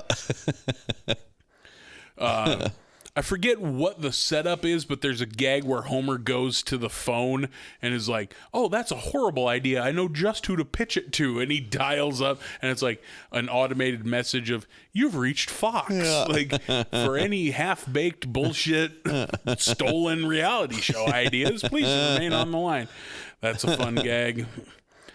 We get the backstory of how Veronica and Patty met. They met at the LPGA, because of course they did. Yeah. Met because Krusty was being a fucking asshole, and Veronica hucked her fucking 3-wood at him, but he ducked and she hit Patty Square in the head. Yeah. It's now their wedding day. We're in the Simpson garage chapel. Homer has a daydream about himself making out with himself. I found that very unpleasant. Erotic? Oh, yeah. No, super unpleasant. Yeah, I didn't care for that at all. Yeah, that was like very cringeworthy. Yeah, I was like, oh, I don't like seeing this at all. This seems like something that would be on a website, but animated more poorly. I don't like this at all. Marge thinks Veronica is a guy, which is like a shitty moment of like, God damn it, Marge. Yeah. Because she like saw the toilet seat up or whatever. And maybe you're supposed to like get played right here, because I was like, Marge is going to end up being wrong, but she's going to fucking say it and be a fucking asshole. She goes to the wedding just because she wants to see Patty fall flat on this, which sucks. Yeah. Like, come on, Marge, you're better than this. There's a great line during the wedding from Homer too. He's like, "Come on, we got to wrap this up. It's gonna rain soon. I got to get the kids' bikes in here. Back in here." Yeah. You forget they're getting married in a garage. Yeah. And then after this, he has to put the garage back in the garage. It's very funny.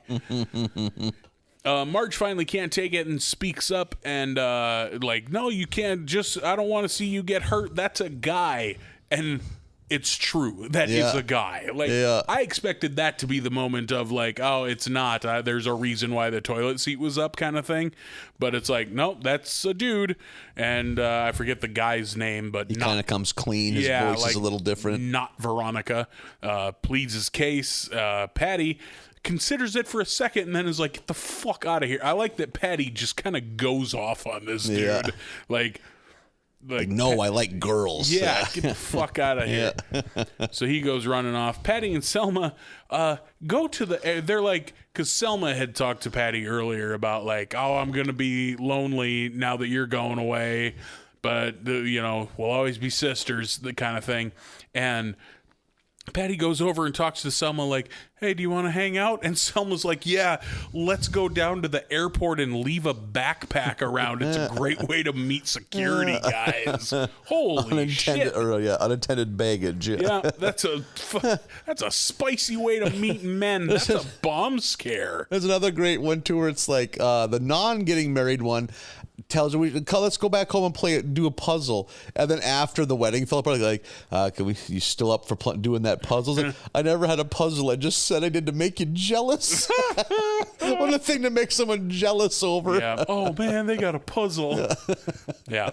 That was fun. And that wraps up the episode, them walking off into the sunset. And then there's like I don't want to say post-credits because it happens during the ending credits, which there have been a handful of these this season. I don't know if that's all of season 16 thing or not, where like the credits start and a new scene plays. The one here is like all of these people lined up with their inanimate objects to get married at Homer's garage chapel. You see like the sea captain with the mermaid figurehead. And you get comic book guy with a cardboard Elvira cutout. Of course. Which is awesome. Yeah. There's when Homer's mirroring all sorts of different things. It's Cletus and is it Darlene? No. Brandine. It's like, hey, wait a second, you guys brother and sister. Brandine's like, we've been all sorts of things. Such a good answer to that question. Oh, we've been all sorts of things. Yikes. Ugh, you good fucking times. hillbillies. Yeah, that was like a decent episode. Like, I always embraced for cringy shit when they start talking about gay people. Yeah. Just because, like, It's a peppered history, The Simpsons very has, much, yeah, with checkered. gay jokes Yeah. and things of that nature. So, but all in all, yeah, that was good. It was fine. I'd say, yep. I really like I like all of that shit in the early times, just making that, what's his name, Howell Hugheser, fucking get beaten up by the fish man. And like, they're so shitty to that dude right off the bat. Yeah, it was fun. It was fine. I was good with it. 3 out of 5, if you made me. I'd say so too. Middle of the road. Yeah. We're up to episode 11. On a clear day, I can't see my sister. Which I think is supposed to be on a clear day you can see forever. Which No idea. I don't even know what that is referencing, but it's something. A book, a movie. Just an old timey phrase, Yeah. maybe. Who knows? Yeah, it didn't. It's not a movie title or something. I don't think, but Yeah, it's something. Yeah, on a clear day you can see forever is something. Right now, there's again we referenced there's someone punching their phone right now. God You goddamn dumps. motherfuckers. We get a pretty involved couch gag. The starts with them on the couch and it extends from the TV or the house to like the neighborhood, the city, the planet. It just keeps going, and then it breaks down to a molecular level. So I think we've And seen then it it's before. back to Homer. Yeah, we've seen that before. Yep. Yeah. Burn up a little time with that one there. Yeah, I always assume they break that one out on like short episodes. Yeah, I was like, oh, this is an 18-minute idea, so We need to stretch. pad it up with a good couch gag. The kids are taking a field trip to the Springfield Glacier because, of course, Springfield has a glacier. Everything you need. You ever seen a glacier up close or No. put your hands on a glacier? No. I have once been to Glacier Park when I was like 13. Is that Montana? Yep. Hey, anyone listening, it's amazing. Go visit Glacier National Park. It's so fucking out of the way to everything because it's almost a Canada and like the Idaho-Montana border way up there, but But I was at just this shithead age. I was just bummed. I want to go to a town big enough to have a card shop. I want to buy Shaq rookies. Just a shithead kid. There's not a Pac-Man machine out here at all. Yep, that like, oh my God. I remember just being like, we got to get to a hotel so we can watch the NBA finals. Here, correct me if I'm wrong, but when you go and you see a glacier, is it not just a big Mountain. white mountain? Yeah, you can't tell the difference from a mountain. As far as I could tell. Again, I was busy looking at a Beckett magazine. Like, oh, my Alonzo Mourning rookies went up by a nickel. I don't, it doesn't hold appeal for me. The majesty of nature really doesn't do shit for me. And in a total kind of country kid move, I remember we parked our car at some big thing where everyone gets out and looks or walks. And the deer were so used to humans that they'd come up and lick the salt off your hands. We know how much you like that. That rubs me the fucking wrong way. I was like, God damn it, we're ruining this. These deer should be terrified of us because we're giant, big things that make noise. Like, there's something about like travel and see this nature thing that, and I'm sure there's something out there that I haven't seen yet. Like Red Rocks tickles that bone a little for me because I've been now twice to the Red Rocks Amphitheater, and both times there's been just a little tickle of like, oh really? Look at that. But for the most part, like mountains, yeah, they're big hills. I don't really? give a fuck. See, I like that shit. That's why I'm a fan of traveling west as opposed to east. Yeah, I like the majesty of nature. Yeah, that kind of shit. Doesn't do a lot for me. Ever been to Yellowstone? No. Oh man, you're missing out. It's mountains and trees, right? Geysers and bubbling, oozing pits. It's very metal. I don't know. If I go long enough without showering, I'll bubble and ooze too. I don't need look at these hot springs. Hot phosphorus leaking from the earth. It's like there's a poison. Well, it's what's going to blow up and destroy America eventually. The super caldera, you know. Yeah, I'm looking at my watch, man. Taking forever.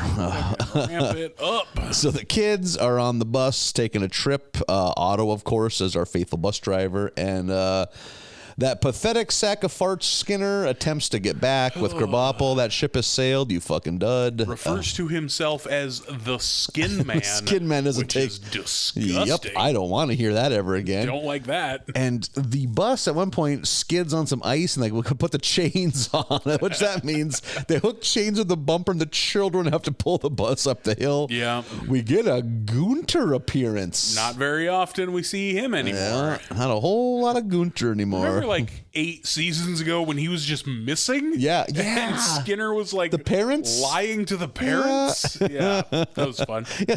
And 8 seasons have passed since then, and now he's back. Yeah, and fine. Yeah, not in any sort of peril. We get a little bit of Gunter, and Bart is being a total shit bomb to Lisa. I mean, even for Bart standards, this is Even by Bart standards, he sucks. Every opportunity he's taking to really ruin, because Lisa they get to the Springfield glacier, it's melted, and it's like, oh, the current administration does not like to say that global warming is a thing, so the glacier is as good as new, like nothing's changed. And Lisa, of course, is rallying against that, and Bart is to the point where eventually Lisa ends up falling into the glacier puddle and gets covered in like seaweed and shit. Yeah, because he's like he sneaks a walkie-talkie into her drawers, makes fart noises. Yeah, so everyone's laughing at her, and then she falls in the fucking lake. So she is, and of course Bart doesn't even pay any attention to how angry she is, and Lisa's finally, you know what, enough is enough, goddammit.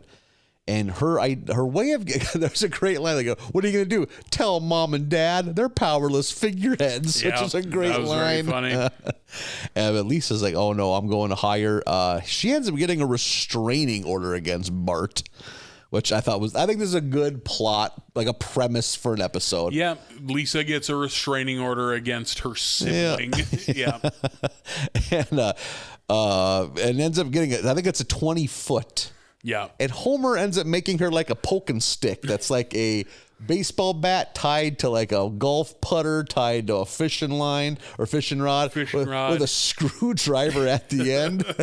And then in a separate storyline, he's like, and I also got this pole cover with my employee discount at Sprawl Mart. Yeah, because he's working at Sprawl Mart now. Lisa having a pole cover that she keeps to keep it mint. Yeah, to keep it nice. And I'm all for this because I love seeing Bart suffer because he's such a shit. Yeah, he's so often such a shit ass. So that it's good to see him get some comeuppance. And it is very good to say. So Lisa's just there's one. It's like Bart is sitting on the kitchen table, like lamenting to Marge about how hard it's like. She just won't let me get a moment. So it's like, ow, my neck, ow, my body. It's like, can I just finish my milk? And she tips the milk with the poking stick. I like Lisa having some power. Yep. And then I think what I'm missing too is earlier on, like when it gets introduced, he's like, "You think any piece of paper is gonna stop me from wailing on my sister?" He's like rolling his sleeves up, and the next thing you see, he's in jail. Yeah, he's been arrested for violating. That was pretty good. Restraining order. And this episode, I don't want to give away my thoughts too early, but there's so many good little visual gags. Nothing that had me just rolling, but just like good. Like again, I love seeing Bart get what's his because he doesn't get it nearly enough. The big thing, I think, when he finally realizes this is going to be a hamper of my life is in school. Like, well, you cross paths with Lisa all the time, so the only answer is you got to take class in Willie's shack. Yeah. And like, I forget what the lesson is, but Willie's like, open up to chapter 1, and Bart's like, but we're on chapter 7. So Willie goes, well, then you're teaching me. Yeah. Well, it looks like you're teaching Willie. Bart has to teach Willie. It's like, what you're stepping in is manure. What's leaking from the ceiling is manure. I love Willie. We don't get enough Willie on this show. Not lately. Anymore. Yeah. There was a run about 5 seasons ago where we got a lot of Willie. Yeah. Now that you say that, we don't have as much lately. When's the last time we saw Willie tear off his shirt and reveal that beefcake body? Yeah, it's been a hot minute. Probably when he fought that donkey a couple of weeks ago. Remember that? Yeah, good point. In the Bart is Deaf episode. Yeah. And one of the better sight gags too is Bart has to ride in a shopping cart tied to the back of the bus. Yeah. Because Lisa's on that bus. He has to be 20 feet away. And one of the more major plot points, I don't know what causes it. Why they go to court because I think Marge doesn't want there to be a restraining order. They go to fight it. And of course, either Homer or Bart's a shithead, and the angry lady judge extends it from 20 feet to 200 feet. Yeah. So that means Bart can't even be inside. He has to sleep. Their backyard just apparently just ends into like nature. Like it's like living in the woods now. And there's a great line, like, cause when he's like adjusted to it, when it's like Bart, Lisa's at so-and-so's house. Do you want to come in and go potty? I like that Bart living in the tent out there is just like, they're gonna miss me, and they cut, and they're all like jamming. Yeah, Homer's like playing the xylophone, and Marge has a trumpet, and Maggie has the tambourine. They're all just having a jam. Just the session. time of their life. Yeah, no Bart, so we're living. Yeah. So Bart eventually goes feral. He just starts running with a pack of wild dogs. Yep. Which there's some very good visuals there too. Fully feral. Yeah, which that was fun. And I'm kind of jumping ahead here, but the B story is Homer and Marge go to Sprawl Mart, which is Walmart. And they see Grandpa, he's a greeter, which they didn't even know, which is awesome. Yeah. You know, didn't know that Grandpa picked up a side gig, or a gig. He didn't have, his main gig is just being old. So he needed to get a part-time job. And dude, there's like a mishap where he bumps into something and gets tipped over, and there's things everywhere. A whole pile of gnomes. Yeah, like that's what it is. Mountain of gnomes. Homer thinks he's dead. He's like caressing a gnome. It's like, that's not me. It's like, Grandpa, what happened? Or Dad, what happened to your bass? So he is injured. He hands Homer his blue smock, his Sprawl Mart smock. Yeah. He's like, make me proud, or at least make me less ashamed. It's a good thing to tell your kid. God damn. And I love how he's like, there has to be a greeter. The customers are helpless. And they cut, one of the customers is on the ground and one is crying. And then there's a third just continuously walking into the wall. Yeah. And the one woman on the ground just dumping out the contents of her purse by her like handfuls. Yeah. Like, It's the one that's just bam, bam, bam, walking into the wall is very funny. Yeah, that was good. So Homer becomes a greeter. They end up making him like the senior management greeter, which just means more work with no overtime. Yeah, like, just work more hours. Like mandatory overtime without overtime pay. Could they lock him in the store with those? He swallows the bathroom key. Yeah. It's like, why do you guys do this? Oh, they have those chips. They have chips in their necks. Yeah. To keep you compliant, to shock you. It's like, oh, we removed our chips a long time ago. It's like, well, why do you stay? It's like, well, you know, we're just kind of used to it. Plus, we just use the nighttime to steal things. Yeah, and they steal shit.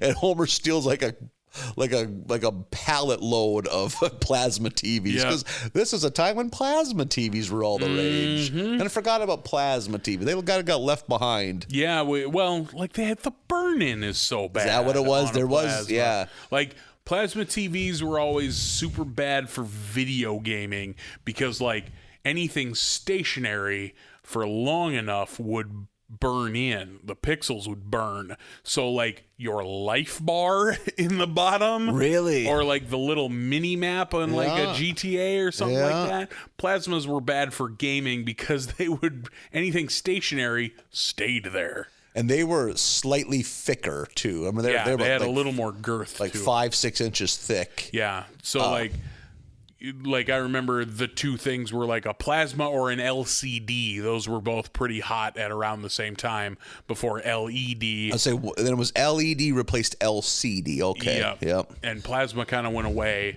and then OLED is the new hot. Oh, interesting. I did not even know that. Yeah. OLED. Huh. Look at me learning shit. Why is that the wave of the future? Because OLEDs are 4K capable, where most LEDs are only go up to like 1080. Plus, OLEDs have like really, for lack of a better word, blacker blacks. Oh. OLEDs can get. You said it, not me. OLEDs have blacker blacks. Oh, of course they do. And they can do 4K, and their refresh rate is higher than an LED. Huh. OLED is the top tier TV right now, like an OLED display. Okay. Huh. remember when 3D TVs were all the rage about 10 years ago? For about 8 months. People paying out the ass. But sure, my brother did ever once use those glasses? No. Of course not. Never. Why would you? Yeah. Or a curved 3D TV? I was just gonna. Are they not a thing now? I don't think so. Really? I don't think you could buy a 3D TV today if you wanted to. Or I mean, like the curved ones. Are they still even a thing? I don't think so. God, they got rid of that. Yeah, they were all the rage. Like, are you gonna fucking watch a flat TV like an asshole? No, you get a curved TV. That's what it's all about. I am right on the cusp of being in the market for a new TV. I don't need one. Yeah. But like I'm right there. I'm at that point like I would like to upgrade to a PlayStation 5 if you can ever fucking find one. Yeah. But then I don't have a TV that can make it look as good as it can, so I'm also at the point of like, if I get a PlayStation 5, I need a new TV to make it look as good as it can. Yeah, yeah. You know, like I need to upgrade both at the same time, which is too much fucking money. Yeah, that's a decent used car. Yeah. That's a Chevy Malibu. Yeah. So I've been like thankful for the past fucking almost a year now that like, boy, I'm glad you can't get a PlayStation 5 if you wanted to. Because the siren song might be too much to resist. Right, if they were exactly. readily available. I'm saving a lot of money by not having to buy them both. Yeah. So, Jesus, I completely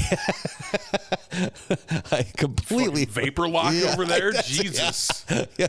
Someone unplug me quick. I need to restart my modem here. So Bart is a feral dog. He's completely lost any connection to humanity. Yep. And I think Jesus, Lisa looks out the window and sees Bart way up because apparently their backyard goes for, a half a mile. However far it needs to go. Yep. A home or Bart building a giant statue out of like wood and straw, yeah. And she thinks, because I think she's also getting a little lonesome and misses having Bart around the house.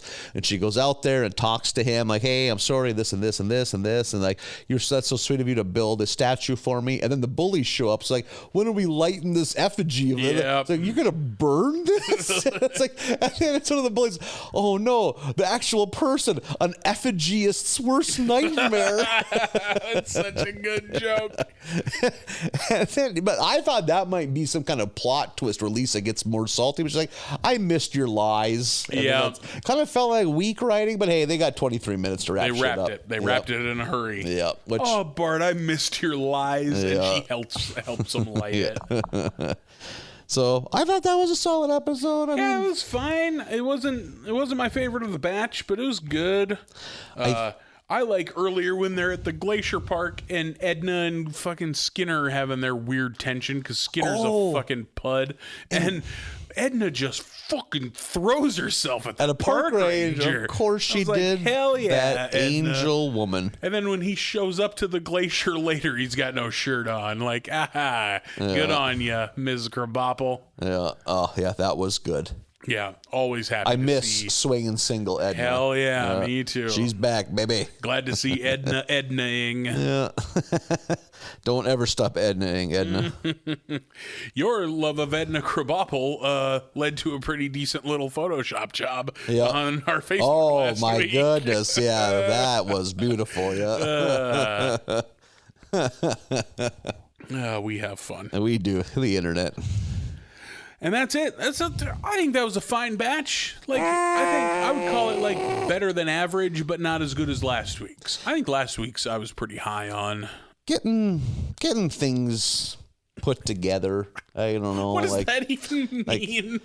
I don't know. Like everything. There was nothing that was offensively bad. Yeah. But like, also, no, that I did really enjoy, even though the premise was cringy. The rap one, there were so many good laughs in that one. Yep. That was one of the few cases where the jokes saved a weak premise in my eyes. Yep, that was a good episode. I like the football one before that too. The showboating and then Ned doing the passion shit. I like that one too. Kind of reversal. I've been the gloomy Gus lately, or you've been the gloomy Gus compared to me. Now I'm back in the gloomy Gus role, which fits like a glove. You know, A gloomy glove. Yeah, a gloomy glove. A glumv. Oh, shit. You want to do 5 more next week? Why not? Yeah, may as well. So are the haters saying we can't? Because I'll do it just out of spite. I'm sure they are. How many seasons do we have left? 17 and a half? We're going to do 17 and a half seasons just to prove the haters wrong. I think we're getting disapproval right now. I think that cat walked into the other room and shut the door. A cat just stood on its hind legs and slammed a door like a like a disapproving roommate. Tired of you fucking clowns. Going to bed. That's a real thing that just happened. Yeah, we'll do 12 through 16 of season 16 tomorrow. Still in season 16? Next week. The fuck am I talking? The it messes everything. Yeah, man. Hours are days, days are hours. Everything is fucking wrong. Yeah. I don't know what's happening anymore. You and I, we have dates. We have with women. God no. Oh, we fudge. Have comedy dates. Remember smooching gals? Those are the days. No, my memory's horrible. I don't remember smooching gals or touching in your head. It booties just or cuts anything. to April and Neil kissing one of the Ninja Turtles. Is that me?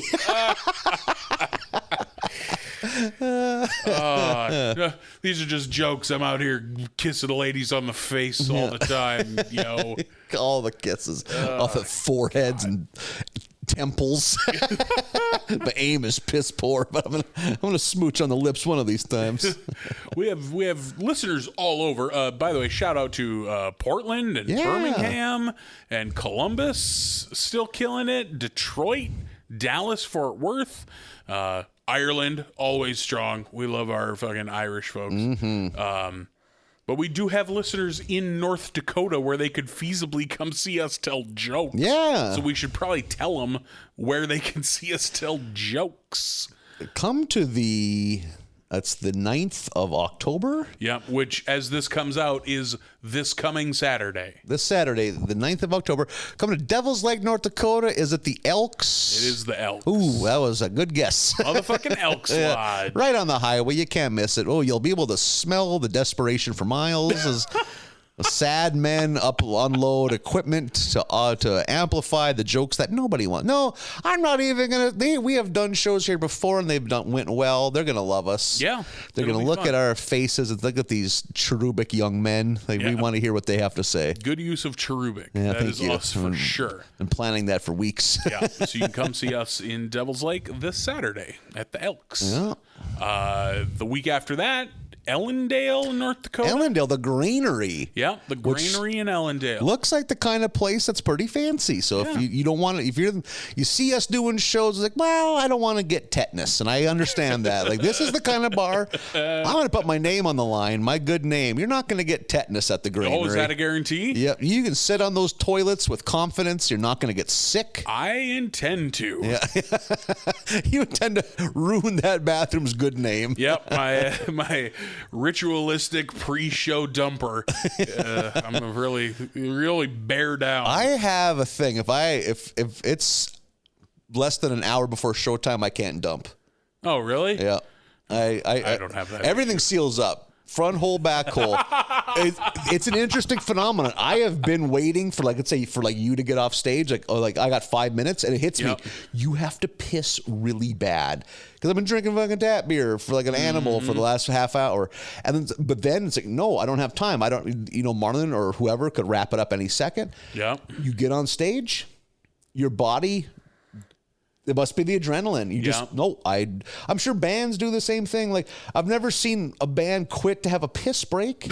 And sometimes you go to a classic rock show, these men are in their 70s. They have prostates that dislike them openly, so they need to piss. But something about being on stage and the adrenaline of, they call it stage health, too. I was about to say, Pat Oswald has a bit about stage health. You feel like shit? Yeah, and then you turn it on and everything's fine, and then you come off stage and immediately feel like shit again. Yeah. But while you're up there, it's fine. Yeah, you could probably do comedy with a mild flu, and you could get through it because your body, you trick your body into being good for you. No, it's showtime. You fucking get in line. Yeah. then you get off stage and destroy a bathroom at the Elks Lodge in Devil's Lake. Because even your carcass is afraid of embarrassing itself. Like it will be on its best behavior to get it through. Yeah. So that's the Elks in Devil's Lake this Saturday the 9th. The Granary in Ellendale, North Dakota, next Saturday the 16th. Come watch. Tell some goofs. It'll be a good time. Don't act like you're better than us. You're not fucking doing anything. There you go. With your life. There we go.